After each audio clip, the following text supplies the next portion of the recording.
Bonjour.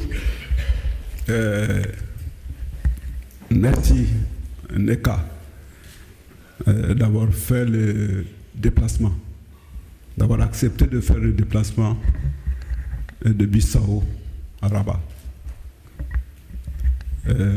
Après ce que Neka vient de dire,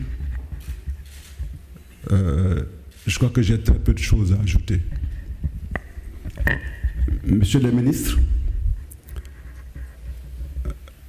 Monsieur le coordinateur de l'Alliance pour refonder la gouvernance, chers invités, chers participants, mesdames et messieurs, comme Neka l'a dit tout de suite, le 15 mai 2013, à l'hôpital de San José de Porto, au Portugal, la mort nous a arraché un collègue, un ami, un grand frère, et notre président, le président du Conseil de l'Alliance pour refonder la gouvernance. Henrique était un opérateur dans le privé. Il a assumé les fonctions de consul honoraire de Belgique et de la Côte d'Ivoire à Guinée-Bissau. Il a aussi dirigé en 1994 la Commission nationale électorale de Guinée-Bissau. Henrique, au nom des membres du Conseil qui sont là, je peux le témoigner, était un homme de bien, un fervent catholique. Et il est rentré en politique un peu malgré lui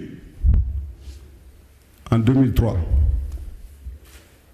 Et tous ceux qui suivent l'actualité en Afrique de l'Ouest ont bien su qu'en 2003, il y a un coup d'État en Guinée-Bissau qui est venu interrompre un processus démocratique en cours, comme c'est courant dans beaucoup de nos pays. Et après cette interruption, un coup d'État, les Bissau-Guinéens cherchaient un homme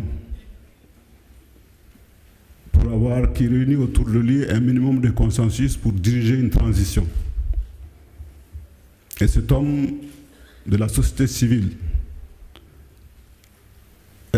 fortement appuyé par toutes les communautés guinéennes, a été Henrique, qui a été le président de la transition du 28 septembre 2003 au 1er octobre 2005. La mission qui lui était assignée en tant que président de la République par la transition d'un pays en crise était d'une part de rétablir le processus démocratique qui venait d'être interrompu et d'organiser de nouvelles élections pour sortir son pays de la crise. Il organisera ces élections en commençant par les élections législatives en mars 2004, puis des élections présidentielles en juillet 2005. Ces deux élections ont été considérées par l'ensemble de la communauté internationale comme des élections transparentes et démocratiques. Les observateurs internationaux de l'Union africaine, de la CEDEAO, la communauté des pays de langue portugaise, du gouvernement des USA, de l'UMOA et de la RADO ont reconnu, je cite, « Les opérations de vote se sont déroulées dans la transparence, la liberté, l'équité. Les campagnes électorales s'étaient déroulées dans un climat calme et serein. » Je peux en témoigner personnellement, parce qu'en fait, en compagnie de mon ami Fadel Djamé, qui était à l'époque directeur de la FRAO, nous avons été témoins de cela en tant qu'observateurs, invité personnel du président de la République Henrique.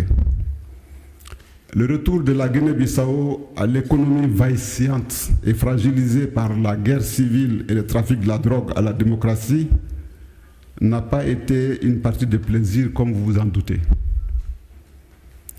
Comme tous les militants africains, le président Henrique est sorti de transitions bien difficiles avec beaucoup de questions sur le futur de son pays et sur le futur du continent. C'est en cette période que l'aîné qu'il était pour nous, affable, attentionné, que j'ai personnellement découvert Enrique, d'abord en tant que membre du conseil de la Fondation rurale pour l'Afrique de l'Ouest, que je présidais personnellement, et à ma demande, il accepta d'être membre du conseil de l'ARGA, qu'on venait de créer. Lorsque je l'ai sollicité pour cet engagement, qui n'était à l'époque une idée, il me répondit simplement, « Ousmane, si tu penses que c'est bon pour notre continent, j'accepte. » Enrique, c'était ça.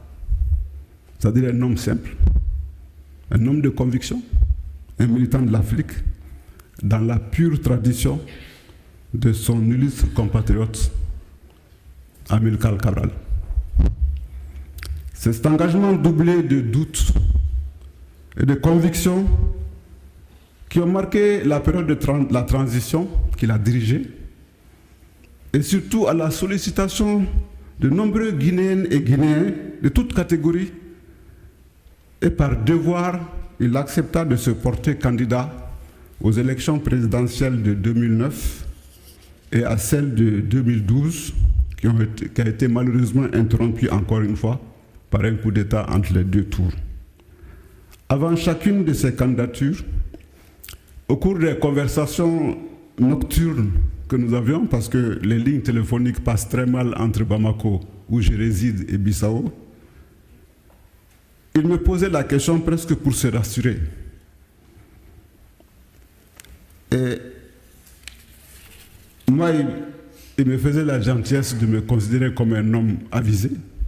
Il me disait là aussi, « Ousmane, est-ce que tu es sûr que c'est une bonne chose que je me présente à ces élections ?» À chaque fois, je l'encourageais en disant, « Enrique, c'est une bonne chose pour la Guinée-Bissau, c'est une bonne chose pour l'Afrique. » Enrique avait cette personnalité des liens avec beaucoup de pays. J'ai souvent voyagé avec lui, notamment au Cap-Vert. Et j'ai vu les contacts personnels qu'il avait avec ses dirigeants. Et j'ai été aussi témoin de toute l'affection que ces dirigeants lui portent quand il s'agissait pour nous de faire le premier voyage ensemble pour organiser les premières journées africaines pour la gouvernance en Afrique, à Praia, sur le thème « L'Afrique réforme sa gouvernance ». Enrique, à l'époque, nous a aidé à ouvrir toutes les portes en Guinée-Bissau. Et pour ça, encore après sa présidence de la transition au service de l'Afrique, Enrique accepte aussi d'être membre du comité des sages constitué par les anciens présidents. Il en assurait même un peu, à cause du président, l'ancien président du Mozambique, il en assurait un peu le secrétariat. Et comme a dit le coordinateur de l'Alliance, M. Assambay, en sa mémoire, je vous demande de vous lever pour une minute de silence.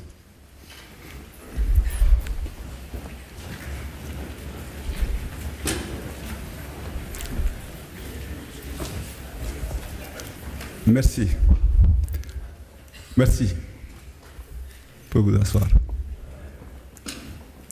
Que son âme repose en paix et que le Tout-Puissant l'accueille en son paradis. Je voudrais dire pour terminer ici